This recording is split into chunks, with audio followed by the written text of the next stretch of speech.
So 500 days ago, I bought a PS5 Pro for $750 of my own money, and I've been using it ever since. In fact, I've been using it across a variety of games, including racing games. And I've been recording footage all that time, so I can let you know whether it's been worth it or whether it's been a colossal waste of money. Now, this video is not sponsored by Sony, it's not sponsored by Gran Turismo, it's not sponsored by nobody. I'm just going to tell you the truth so you know what the PS5 Pro is about, because there's a lot of things that people just don't tell you.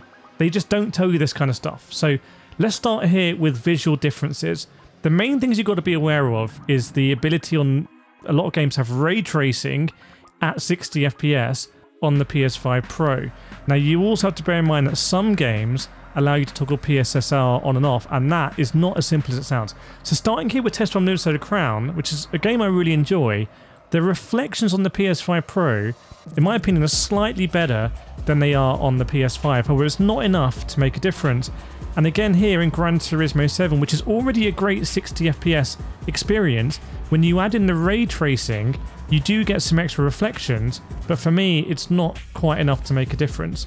Now, the main thing where PS5 Pro does really help is when you just get pure improved performance.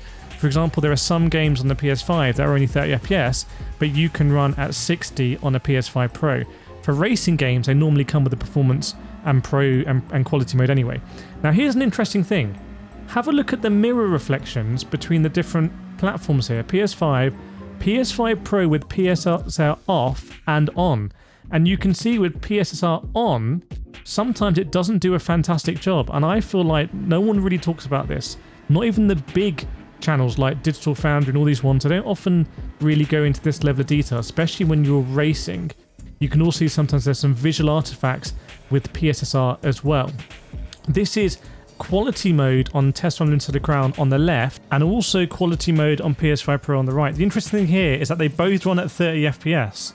So for me, I don't want to play this game at 30 FPS, so I'm going to use a PS5 Pro to play at performance at 60 that's slightly better than base. That's actually my recommendation to play that game. Now, on the right hand side here, we've got Gran Turismo on the PS5 Pro, and on the left hand side on normal PS5. For me, it's not worth getting a PS5 Pro for Gran Turismo 7. The visual differences just aren't noticeable enough, and I am going to talk about PSVR 2 in this video. In fact, I'm going to show you footage down the lens from PSVR 2. Now again, here's some more footage. PS5 Pro on the right, PS5 on the left. I tried to do similar times of day, and the reflections are nice on the right hand side. It's all running ray traced. However, I don't think this is enough to pay $750 for. But there is actually something in the spec sheet, which I'm going to show you later, that's quite interesting. Some extra stuff there that you might think, okay, maybe worth paying for. But this is Gran Turismo 7, the most popular racing game on PS5, I believe. You let me know if these differences are enough. In fact, just whatever you think here, let me know in the comments. A lot of this is subjective. Although I would say that when you're running at 60, the ability to run at 60 FPS in a racing game and have sharper graphics becomes less subjective. That becomes a bit more objective. So I think objectively, Test Run Minnesota Crown is a better game on PS5 Pro. Whereas you could say that Gran Turismo and F1 I'm going to talk about, maybe objectively it's harder to make a case for it. But for test drive, I think this is an example where the PS5 Pro is better. Now, here's some PSSR comparison footage I've got for you. So again, just see if you can tell any difference. A lot of it is subtle, but you can see here, this video will go through YouTube compression a little bit, but I'm recording at very high bitrate and encoding at a very high bitrate, so it should be pretty accurate for you to look at. And again, here's a three-way comparison between different ways you can use the PS5 Pro with combinations of ray tracing and PSSR on. Feel free to pause the video and have a look, by the way. I actually like how it kind of pops on the right-hand side with that ray tracing on, which is very, very interesting. You'd expect with ray tracing on, things normally are a little bit darker, but I actually quite like that. F1, the Formula 1 game, for me, it is really irrelevant with the ray tracing. So PS5 Pro, you get the ray tracing, but it's still 60 FPS on PS5. And you let me know if you can really tell differences here. Certainly, I'm not going to recommend anyone spend $750 to get the experience on the right over the experience on the left. Coming back to Test Run Minnesota Crown, this does feel a bit nice, slightly different times of day, but there is something about the reflections, I think, given that this is a game where you're probably going to be driving a lot in third person. But again, if you look at the top of the roof on the range on the right, it's still low quality. So I don't know. Now, in terms of whether you get any performance increase on Gran Turismo in terms of FPS, not that I noticed. The main thing in Gran Turismo is that if you have a screen capable of doing it, you can already run at 120 Hz on PS5. And actually, I think a lot more people should do this and probably do it. If I wasn't streaming and making content, I would 100% be playing in 120 Hz mode, because that's like a PC sim racing experience on console. It's not really spoken about enough. But here, when you're comparing 60 and 60, I mean, going to show you full screen, just in case there's any difference that you think you can pick up going from full screen to full screen.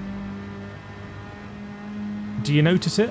Because I certainly don't notice it. So again, not going to recommend it for PS5. This is the OG PS5 here, full screen. You can see at Blue Moon Bay. Not the best graphics in the world compared to what you get these days. Maybe a bit better on the PS5 Pro, but for me, yeah, not quite enough. F1 now on the normal PS5, so no ray tracing going on here, and the shadows are interesting at this time of day, let's say. And PS5 Pro now with the ray tracing. Have a look at the actual body of the McLaren if you want to get the best view of this. And back to Tesla instead of Crown on PS5 on the 60 FPS mode, which does seem a little bit muddy. And now on the PS5 Pro, these games are still going to come out with updates, by the way, important to say. So keep an eye on those patch notes. Now, the Crew Motorfest I'm going to show you here is the best example, I think, of a clear upgrade. 60 with clear graphics. So if you like that, you're happy. By the way, if you appreciate me doing all these recordings, let you know, please just subscribe to me for free. It doesn't cost anything and it really helps me out. Here was the actual spec sheet from LOGITECH on Twitter, and you can see that you do get a little bit of extra RAM here and you do get a higher memory bandwidth. Now that should impact the cost really of the bill of materials for Sony on that PS5 Pro. So you are getting an insane amount of RAM in that PS5 Pro. That's GDDR6. So when you look at this, you're thinking, hang on, you know, $750 for that amount of RAM, you know, 64 gigs of RAM, DDR5 is really expensive these days. It's probably getting close to $1,000. Because it's probably more expensive to get 64 gigs of RAM for your PC than pick up a PS5 Pro.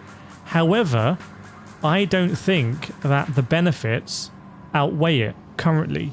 So maybe Sony needs to do a better job of showcasing what the PS5 Pro can do if we want to believe it. Remember, I am going to show you PSVR 2 because the big question is, for example, would PSVR 2 be a place to start? Now, if you are considering getting a PS5 Pro, check the patch updates for the games you're playing. Check whether they mention PS5 Pro and PSSR or not. There are going to be updates to PSSR, but I don't think it was as clear cut. The footage I showed you earlier, where you get a little bit more aliasing sometimes, and sometimes in the cockpit as well, dashboards don't appear as clean. For me, it's not clear cut.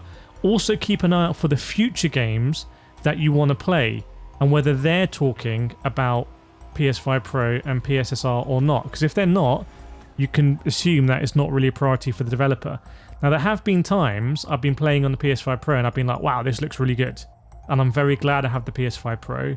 And it feels like, okay, well, I am getting ray tracing. Maybe I am getting the best experience. Now, if you've made it this far in the video, leave a glasses emoji in the comments, because I told you I'd show you some PS5 Pro PSVR 2 footage. And you can see here, this is on a PS5 Pro, and they do have a different reprojection system. And to be honest, I recommend that, again, you just pause this video and have a look, because a lot of channels will show you the footage on the left and say, oh, this is what PSVR 2 is like on PS5 Pro. They won't put a camera in the lens and show you the stuff on the right. So it's not perfect yet. There is some still reprojection going on, and I don't think it fully transforms the experience, to be honest. I just think it's a different way of doing it. And ultimately, to answer the question I said at the beginning of the video, which is, was it a waste of money? I think yes. I don't think it's worth $750 yet. For me, anyway. For other people, it might vary. But for me, doing majority Gran Turismo, I don't think it's been worth it. But let me know your thoughts in the comments and make sure to subscribe for the next video.